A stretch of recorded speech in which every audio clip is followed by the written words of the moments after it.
market tells you create blindly and then assumes that products will get redistributed.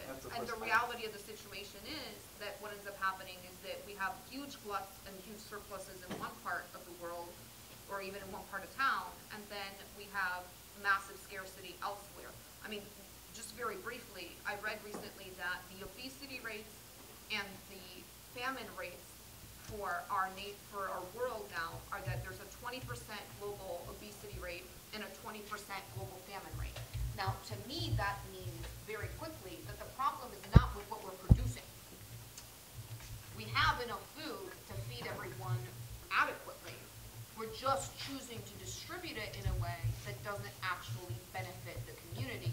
It only benefits those who are at the very top. But my argument is it doesn't actually benefit them either, because they're stuck in this situation where they believe that they're constantly afraid and they have to amass more and more and more wealth, but they never get to a point where they actually feel like they're okay, because they're constantly seeing each other as assets and competitors, not seeing it from a place of compassion and human being. I mean, I think that there is something really ethically worthwhile about looking at you as a person who has a need and fulfilling that need. Of course, I think there's very much room for that. And I think in a world of employee ownership, we would see when we have productivity increases rather than increasing profits. I'm not against co-ops. I just don't think that they're the only solution. Let's go ahead and look at some other people. I just have just one real quick point because I have to go. I cannot stay. Like, I'm already late. I'm supposed to be somewhere 2 minutes ago.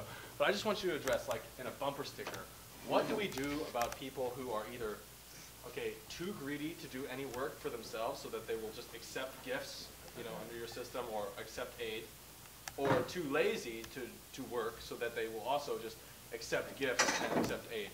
What do you really propose no accountability system? No, okay. In a bumper sticker. See, what do we do? How do we make people? Well, that's not a bumper sticker question. So, and I don't give bumper sticker answers in general. It's just not how it works. I mean, but it should be, because the other system says we use money and happiness. People maximize their own happiness, and sometimes that includes money, and that's how we count. So I mean, that's the bumper sticker for the other side. Hang on a second. So, I believe that human beings like to make things. I also think that the way that we make those things changes who we are.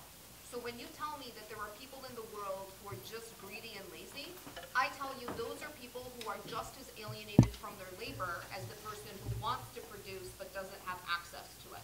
So I see that once we overcome that alienation, the type of humans that we have are going to be different than the type of humans that we have right now.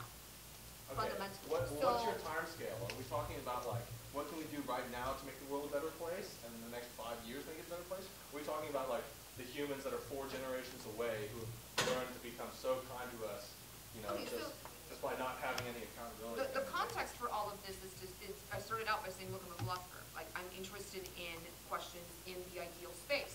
But I think that conceptualizing the ideal is really, really important, because otherwise you're never going to get there. So in the next 5 years, what's the solution? Start a worker cooperative. In the next 100 years, what's the solution? Completely free education for everyone for as long as they want to learn, or whatever it might be. But ultimately, the problem that we're having with capitalism is that we're running out of land and we're running out of resources, and we're producing, and the more we increase production, it doesn't seem to translate into the community being any happier.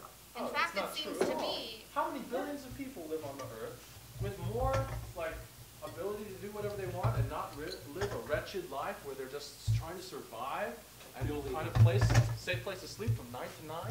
I mean, are you kidding? Look at the amount of people who live on this earth who are, progressively getting happier. I mean, the benefits of the current system have been tremendous, and to understate them is it's obfuscating the issue, 200 there are species. That's been happening for a long time. It's a trend, and things are always going to be floating. It's always relative. But here's the other question I have, with regard to the point you made. I mean, why can't you just tell me what the accountability system is? Because until the economic system changes, I can't tell you what it's going to look like. What? I think the occupied Denton guy might have had some sort of, you know, semblance of a vision of this cultural kind of pressure. That if you don't work, then there's this cultural pressure on you to do something to meet your needs. But I just don't think that, you know, you're not